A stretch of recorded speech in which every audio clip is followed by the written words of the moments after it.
La deuxième moitié du siècle que nous vivons sera certainement marquée par la prolifération des cités rendues nécessaires au logement des populations qui viennent s'agglutiner autour des villes, souvent historiques, mais toujours inadaptées à un tel afflux de familles. Mais de tels ensembles vastes, qui réunissent de nombreux foyers sans d'ailleurs créer de communauté réelle, posent le problème de l'occupation des jeunes. Angoulême, où nous vous conduisons ce soir, n'échappe pas à cette loi. Cependant, dans la grande ville charentaise, une intéressante initiative a vu le jour, réunir de jeunes enfants des garderies pour chanter ensemble. Un excellent moyen, sans doute, pour leur apprendre à mieux se connaître et pour exprimer leur joie de vivre. Nous rejoignons ces jeunes enfants dans le car qui les emmène à une répétition, sous la conduite de leur jeune et enthousiaste animateur, Jean-Jacques Sioët. Combien y a-t-il d'enfants qui participent à cette chorale? Il y a exactement 73 enfants, 46 filles et 27 garçons. En général, ils sont tous des grands ensembles, et en particulier de Bel-Air, de Bassot, de la Grande Garenne, et un quartier quand même plus ancien, Saint-Cybard. Et on l'a fait dans ce but, surtout pour distraire les jeunes. De quel âge à quel âge va l'échelle? Alors pour les filles, de 7 à 16 ans, pour les garçons, de 7 à 13 ans. Pour la bonne raison qu'on considère qu'à partir de 13 ans, un garçon commence à muer. Vous voyez, c'est-à-dire comme un gosse comme Thierry, il chantera jusqu'à 12-13 ans, jusqu'à temps qu'il mue. On le conservera dans la chorale, mais après, il pourra rechanter après à partir de 16 ans. Thierry, aimes-tu chanter? Oui. Oui. Et combien de fois tu participes à des répétitions comme ça par semaine? Il y en a une, 2 ou 3 fois? 2 fois. 2 fois par semaine? Et tu prends le car comme ça à 7h30? Oui.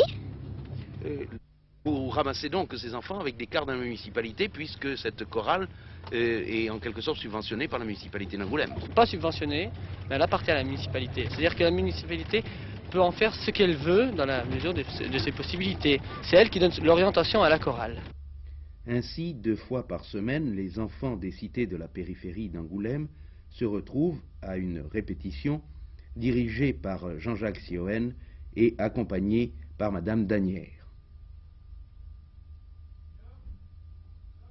Alors, je précise, pour les garçons, vous faites Belle nuit, sainte nuit, les filles tous en dehors, plus de bruit. Alors, après, vous renouvelez ça à chaque vous comprenez?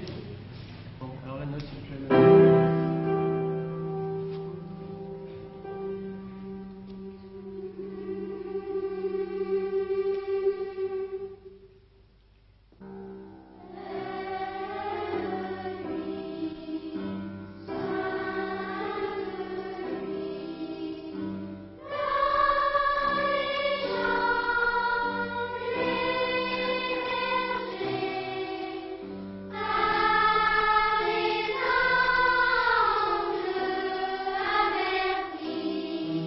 Madame Danière, quel est le répertoire de cette chorale enfantine?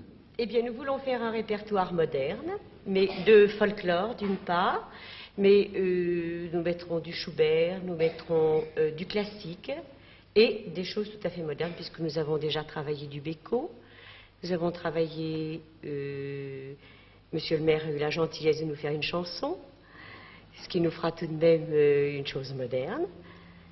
Et puis enfin, il faut intéresser les enfants avec des choses comme des choses de Sheila, des choses qui leur plaisent, pour les attirer beaucoup, tout en leur faisant travailler de la musique pure.